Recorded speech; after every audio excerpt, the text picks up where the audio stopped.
got so motherfucking design on right now. Halo, pada kali ini saya akan membahas tentang sistem pembiayaan kesehatan di Denmark. Selamat menyaksikan. Pembiayaan kesehatan Denmark dilakukan secara kolektif melalui sistem pajak dan dana yang dikelola oleh pemerintah. Denmark memiliki sistem kesehatan yang universal dan terjamin dengan biaya kesehatan yang relatif rendah dibanding negara lain. Pemerintah Denmark menanggung sebagian besar biaya kesehatan melalui pengeluaran publik yang mencapai 10,6% dari produk domestik bruto. Sisanya 16% ialah mekanisme kopaymen dengan pasien.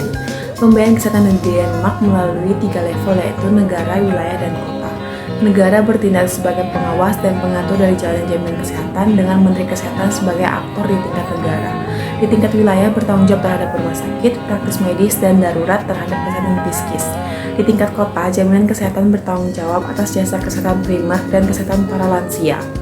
Dalam sistem kesehatan di Denmark, pasien memiliki hak untuk memilih secara bebas rumah sakit yang melayani jaminan kesehatan dan terjamin memiliki batas maksimal 30 hari daftar tunggu di setiap rumah sakit pemerintah. Jika pasien tidak tertangani oleh rumah sakit publik maupun di Denmark lebih dari 30 hari, maka mereka dapat meminta bantuan dari pemerintah.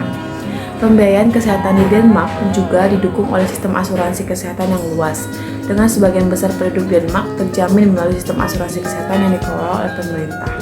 Sistem asuransi kesehatan ini memungkinkan penduduk Denmark memperoleh akses pelayanan dan kesehatan yang terjamin dan berkualitas. Pembiayaan kesehatan di Denmark juga memiliki kelebihan, yaitu pengeluaran publik yang besar, di mana Denmark mengalokasikan sebagian besar 10,6% dari total produk domestik bruto untuk jaminan kesehatan, yang lebih besar daripada OECD di angka 9%. Hal ini menunjukkan komitmen yang kuat terhadap kesehatan masyarakat. Yang kedua, jaminan kesehatan yang tinggi, di mana Denmark memiliki sistem yang terjamin dengan hak-hak yang diberikan kepada pasien, seperti memilih secara bebas rumah sakit yang melayani jaminan kesehatan.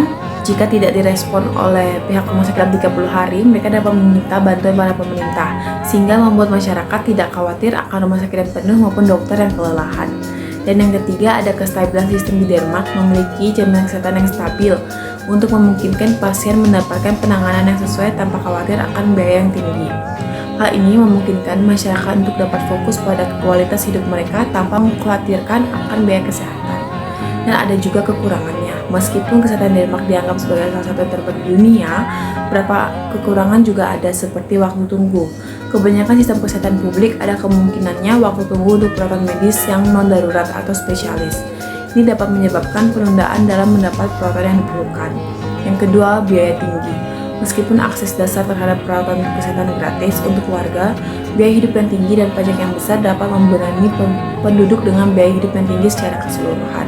Dan yang ketiga, keterbatasan pilihan. Sistem kesehatan yang diatur secara publik cenderung memiliki keterbatasan dalam pilihan perawatan dan spesialis yang tersedia bagi pasien.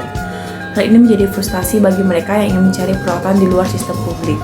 Yang keempat, tantangan demografi, penuaan populasi, dan meningkatnya beban penyakit kronis dapat menempatkan tekanan tambahan pada sistem kesehatan, mengakibatkan perluasan layanan yang peningkatan biaya perawatan. Meskipun demikian, sistem kesehatan Denmark terus berusaha untuk memperbaiki dan mengatasi tantangan ini melalui inovasi, investasi, dan reformasi kelanjutan. Baiklah, sekian dari saya. Terima kasih.